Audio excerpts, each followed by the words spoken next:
Hey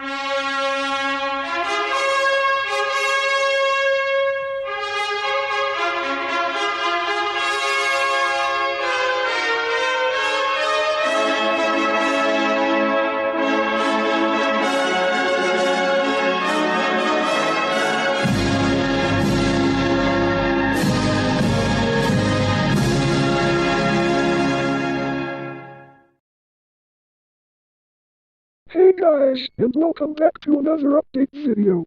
I know it's been a while since I last made one of these videos and a lot of things have happened since then. Back on January 28th, I was checking my notifications on Discord and YouTube and I couldn't believe who was texting me. It was none other than my arch nemesis, Animation, Stick Figures and Live Action Fan 2007. He began texting me at 5:30 in the morning while I was still asleep. A few days have passed, and he began texting me again. This time, I answered. And then we began sending insults to one another, and he was spamming me with Google Meets links, as well as the nudity pictures he made. And oh my god, it's getting on my fucking nerves! Why do you always have to keep texting me at the ass crack of dawn? Don't you know that I need to sleep in order to get ready for school? And besides, my mom will yell at me if she sees me talking to you. Jesus Christ, if you don't leave me alone, I swear to God, I'm going to expose you and your friends for being the monsters you really are. Okay. I gotta calm down.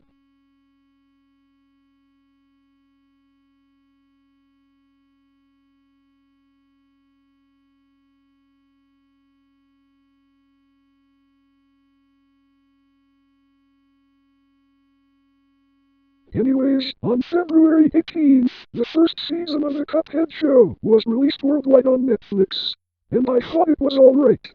The animation looked decent, as well as the humor and tone. However, the voice acting needs a little bit getting used to. Now if I thought being bullied by Joshua was bad, that was nothing compared to what happened later that month. On the morning of Thursday the 24th of the same month, Russian President Vladimir Putin announced that he had made the decision to launch a special military operation in eastern Ukraine. In his address, Putin claimed there were no plans to occupy Ukrainian territory and that he supported the right of the peoples of Ukraine to self-determination. Putin also stated that Russia sought the demilitarization and denazification of Ukraine. He said that all responsibility for possible bloodshed will be entirely on the conscience of the regime ruling on the territory of Ukraine. The Russian Ministry of Defense asked air traffic control units of Ukraine to stop flights, and the airspace over Ukraine was restricted to non-civilian air traffic, and the whole area was deemed an active conflict zone by the European Union Aviation Safety Agency. Within minutes of Putin's announcement, explosions were reported in Kyiv, Kharkiv, Odessa, and the Donbas. Ukrainian officials said that Russian troops had landed in Mariupol and Odessa and had launched cruise and ballistic missiles at airfields, military headquarters, and military depots in Kyiv, Kharkiv, and Dnipro. Military vehicles entered Ukraine through Sinkivka at the point where Ukraine meets Belarus and Russia at around 6:48 a.m. local time. I won't explain the entire conflict in full detail, as there are endless amounts of videos on YouTube explaining the topic. Contrary to popular belief, I do not support Putin in any way, shape, or form. That evil dictator deserves to be assassinated for bombing all those poor and innocent civilians. But in all seriousness, I stand with the people of Ukraine, and my thoughts and prayers go out to all the men, women, and children who are suffering terribly during these troubling times. Anyways, the next day, me and my mom went to the Potawatomi Hotel and Casino for her birthday. And when she booked the room for us, they decided to upgrade it to a beautiful suite. It had 2 big-ass TVs, a fold-out bed, 2 large queen-size beds, and so much more. And you can't imagine how much fun I had there. It was awesome. On March 11th, Pixar Animation Studios released their 25th animated feature, Turning Red, directed by Joe Meshi.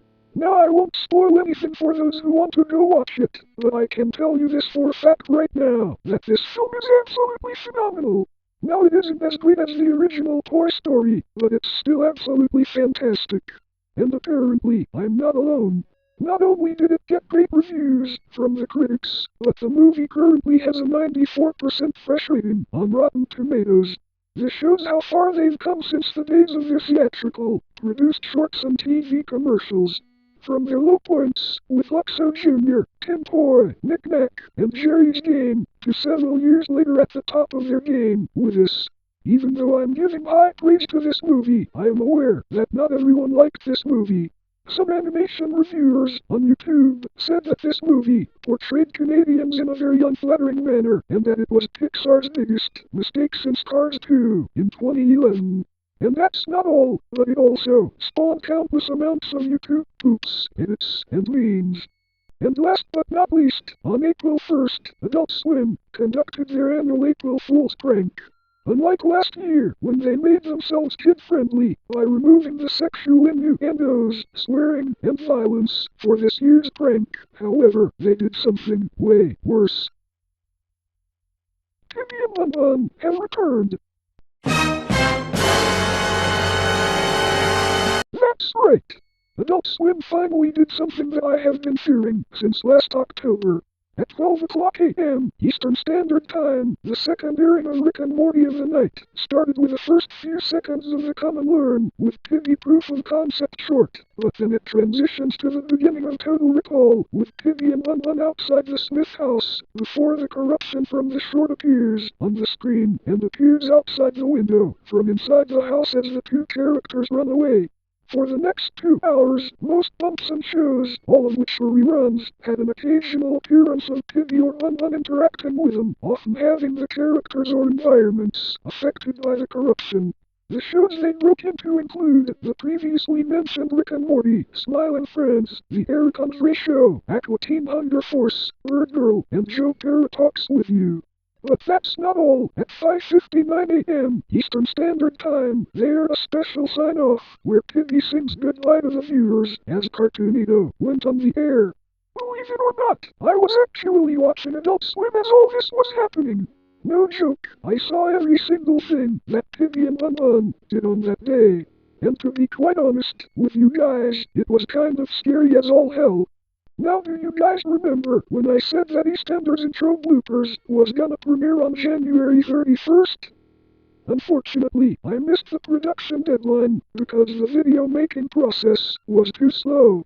I think the reason may be the fact that the Chromebook I'm using doesn't have an Intel processor.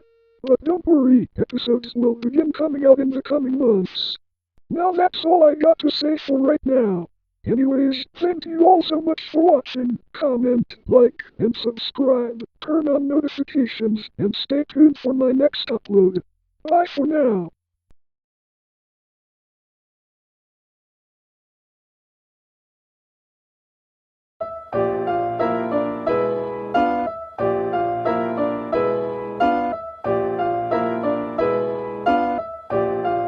Savage Remix.